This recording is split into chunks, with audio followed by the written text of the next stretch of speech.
أعوذ بالله من الشيطان. الحمد لله رب العالمين، والصلاة والسلام على سيدنا محمد سيد المرسلين وعلى آله وصحبه أجمعين. أما بعد،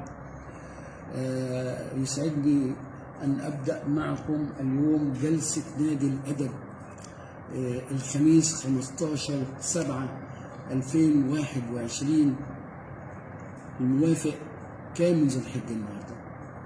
النهارده 5 من ذي الحجة.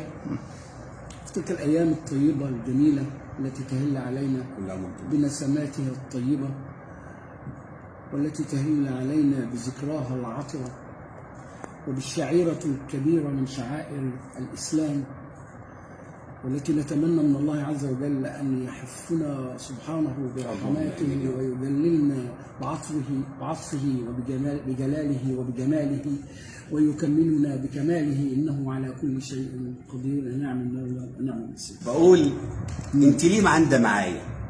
ما انت حاسه عشقي وهوايا، وقلبي وحيرته من البداية.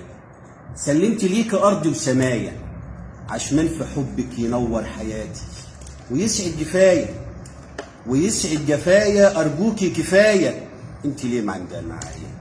ما انت عارفة خجلي وما فيها، ما انت عارفة خجلي وما فيها.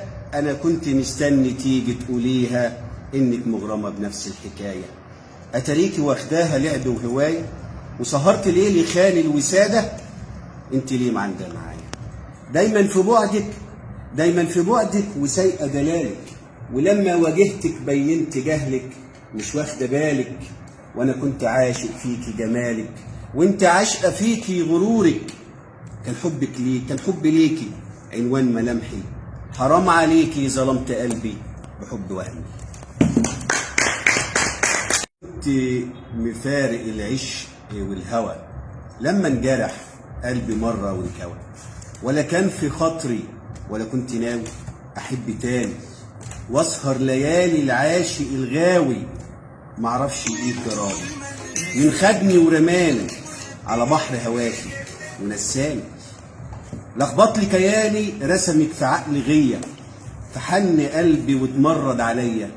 وقال لي هي أم وردة طرحة في الخدود، والعطر فايح من بستانها عدى الحدود. وابتسامتها بتنور عتمة، والعطر فايح من بستانها عدى الحدود. وابتسامتها بتنور عتمة الفجر الجديد، تخلينا فوت في الحديد وأقول وعيد، وأعرف تملي إن التمني شيء سعيد. وفي عز سواد الليل كنت نجمة منورة، وقلب اللي انجرح هواكي كان الدواء. وتتألف قلوبنا ونزرع الود سوا، وأنا اللي كنت فارق العشق والهوى. شكرا يا أستاذ. نفسي أحج في بيت الله، نفسي أحج في بيت الله، هو ده حلم وبتمناه، وأقول بحماس قدام الناس الله أكبر على الطغاة. نفسي أحج في بيت الله، نفسي أروح وأطوف حوالين الكعبة وأشوف، وأشيل من قلبي الخوف لما يعم علينا رضاه. نفسي أحج في بيت الله، نفسي أجري بسرعة وأطوف على الصفا والمروة، واشرب أنا والمرضى من زمزم وأنول شفاه. نفسي أحج في بيت الله. يوم الحج ده يوم عيدنا، يوم الحج ده يوم عيدنا، والدين في قلوبنا ما هيسيبنا، ولا حد يقدر يتعبنا طول ما نكون دايما وياه. نفسي أحج في بيت الله. الغالية لبرج الحمام الموجود في الأرض الطاهرة له منا السلام. بنحييكي أغلى تحية يا أغلى محافظة مصرية، ليكي انت يا منوفية يا بلد الإسلام. وتحية من مصر الغالية لبرج الحمام. فيكي قرية دين شواي دخلوا فيها الظالمين، والظلم منهم رايح جاي على إخواننا الفلاحين. دخلوا الاستعمار في القرية والأبراج بهرتهم، نسيوا ساعتها كل الدنيا والخيانة خدتهم. قال يعني بيصطادوا حمام وبيحلى الصيد جنب الشعير، قاموا ضربوا في الجرن أوام وخافوا من الحمام لا يطير. قام واحد زود طلقات جه قايم في الجرن حريق، وبسببه لقينا أموات ومصمم برضه إنه بريء. قامت القرية بحالها والغاز مال النفوس، لموا قوام عصيانها والحلل ويا الفوس.